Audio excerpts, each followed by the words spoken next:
Hello there, YouTube subscribers. Mr. Gatekeeper sent me up this radio, DX959, and wasn't sure what was wrong with it. So it was a doozy. It took me a little time to figure it out. I still have one more thing to fix on it, but we pretty much got it now. And I don't know what happened with this radio, but it's taken a pretty good beating somewhere along the line. It's all bent in. You can kind of see it on this side really well. So I don't know if that really took the effect on this radio or not, but basically blew the final out, which is right here. Okay, when I unbolted the final, as you see what the insulator looks like, and this final's been replaced before. So whoever previously did the job should have replaced that, because most of the time these break anyways. I like to use the mica ones. And then on top of all of it, to make matters worse, is this diode came out of R264. Okay, right there behind. I don't know how well y'all can see that. Let's clear it up some. There we go. Right down there. So I replaced that with a resistor I like to use, which is a 10K. The 5.6 is what comes in it from the stock. And then they have another swing kit there. I still haven't unhooked that one yet, but I will we'll get that out of there too, and then we'll tune this thing up right. The other issue was, as you see right there, let's see if we can clear it up. There we go, a little bit better. Burn trace. Burn the trace right across. So I had to put a piece of Teflon wire in there and just jump that trace over. But ultimately, what was the root of all the evil was the coax. One of the coils, actually. I've resoldered all these coils, but one of the coils came unsoldered.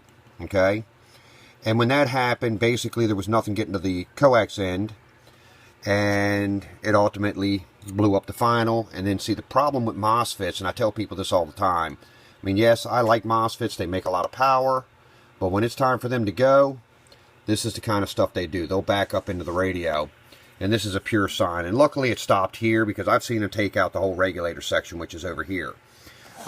The other issue I'm noticing is there's a lot of traces kind of puffed up.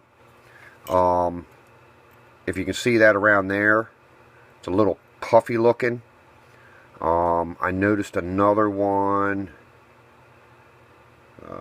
This is off the mirror board, so yeah, see that right there? See how it's a little lighter shade green?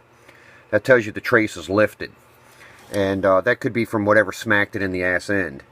But this is another real culprit here. And it took me a little time to figure this one out, because sometimes it would key and sometimes it wouldn't. And let me find out where it is. Get the camera over to it. Actually, I will put, let's get a little light on here. Okay, it's right here. So let's move this light a little back. There we go. Right there. I don't know how well y'all can see that. Alright guys, sorry about that, man. My memory ran up full again on me. But what I was saying is I don't know how well of a clarity of a picture you can really see of that. But that's the pre-driver, and there's no board left around it at all. I went to go touch up the solder because I seen it was cracked, and the board just, there's nothing there. I'm not sure if we can get a zoom in of it. Where the heck am I? Yeah. Right there. That leg is supposed to touch. Where the heck am I?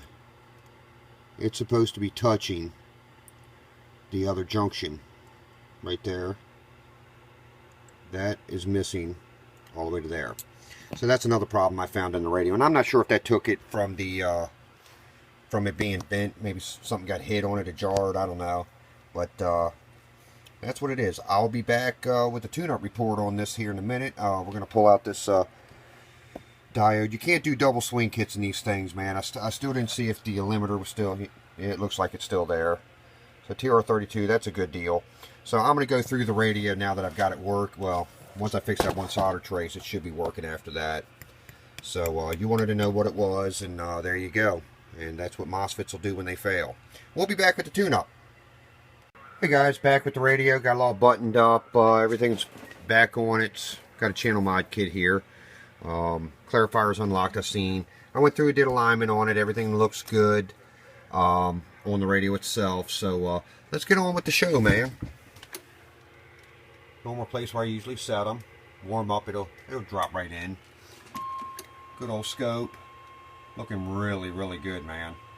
I actually like these 959s, man. They don't look bad at all. I mean, they got the 8719 chip in most of them now. Also 577. I'll throw one out to you, man. I've seen a couple posts in some forums about that 13NQ, whatever final it is, the 13 whatever. And I was out of 520s, so I actually used one of those in this, and it actually turned out really good, man. I'm really surprised at the watts, and you know, as far as heat or anything, it's not what I've experienced in the 29s with them. This is actually not bad.